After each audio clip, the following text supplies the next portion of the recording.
So you clicked on this video because you want to know how much you can make as an Uber driver. Well, let's talk about that right now.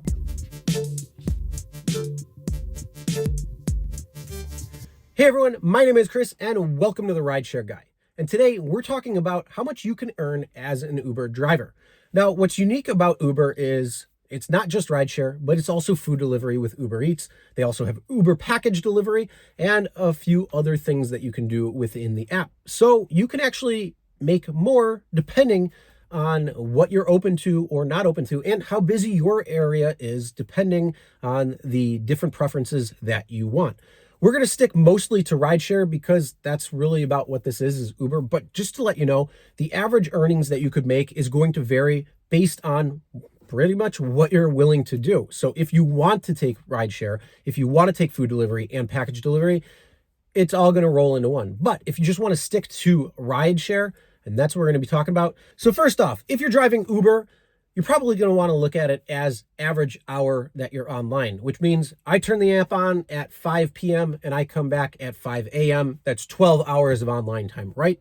Well, that's how we're going to go over it. But just to get you the difference out of the way first, a lot of the times these companies will say active time. So what does active time mean? Well, it means that it's the time that you have a ride request come in that you hit accept on to go pick up the passenger and then drop that passenger off. That's also known as periods 2 and 3 in the rideshare world. Period 1 is where you're online and waiting for a ride to come in. So that is the difference. So they use the time of when you accept the ride to when you drop it off. So you may hear numbers like 32 per active hour or 39 per active hour, but the reality is it's going to be much higher than normal or an online time because they're calculating it minus that whole period 1 time that you're sitting waiting for a ride to come in. And let's face it, you could be waiting for a little bit, depending on your area, depending on your market, a whole host of factors. So let's go back to online time. How much can you actually make as an Uber driver driving for Uber in 2025? And the answer is you're probably going to be about 20 to 24 per online hour. Again, it's a little different from active hour because these companies want to put it into better terms and terminology and make it look more appearance. I'll give them a little bit of credit because you can be on multiple platforms at once. And hint, you should be. If you aren't, make sure you are. Reality, though, is, yeah, you're probably going to average around 20 to 24 per hour. And that's for the most part when it comes to different parts of the country. But again, there's going to be a whole host of factors that could play into how much you're going to actually make. Some people might make $10 an hour. Some people might not make anything because they're cherry picking every single ride and not taking something. Maybe they're out in the boonies and there's not that many rides that are coming in. Or maybe they're in a small area or a small city, small town. And again, there's not that many rides. You may have to travel to a city in order to actually make this more worth it for you. But again, the average that you could look when you're doing it properly is probably going to be around 2024. Now, you could make potentially a lot more as well, too. And that's just going to be your area, when you're going out, your patience, your planning, your positioning, the 3 Ps that we always talk about here on this channel. There's a lot of things that can go into it. And also you can make more money. There is no real ceiling to making money if you know what you're doing. I've seen drivers who are making 40, 50, 60 an hour.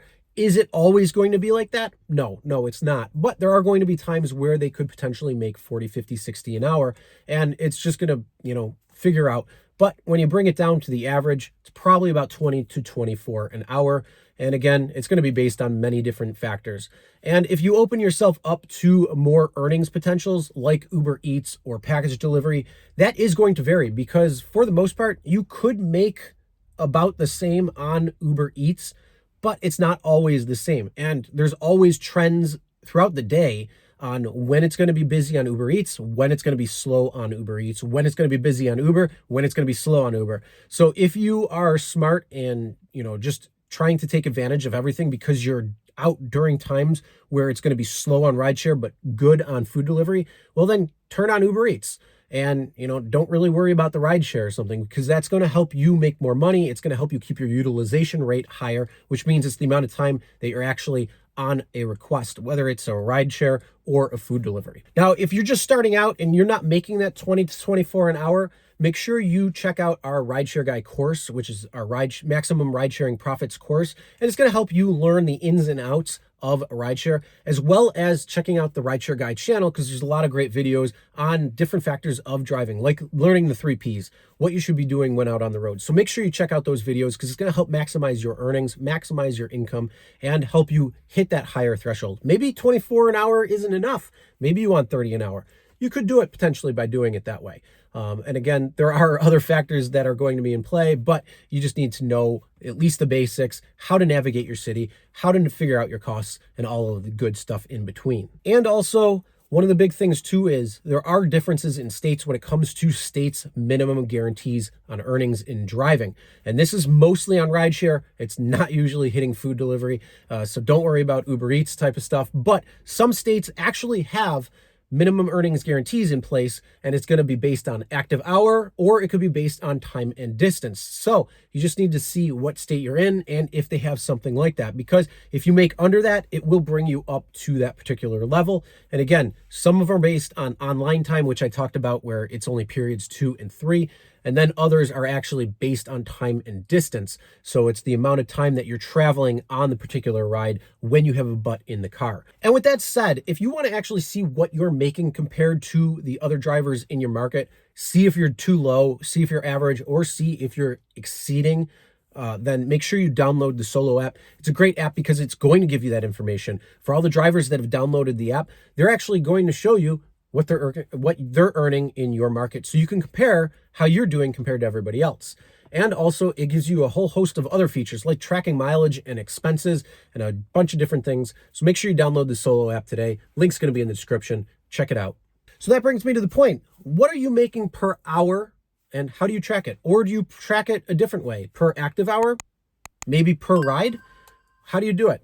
And comment what your average is, what city you're in. And also, if you have other questions when it comes to driving Uber, make sure you put them in the comments below. All right, with that being said, we'll see you next time.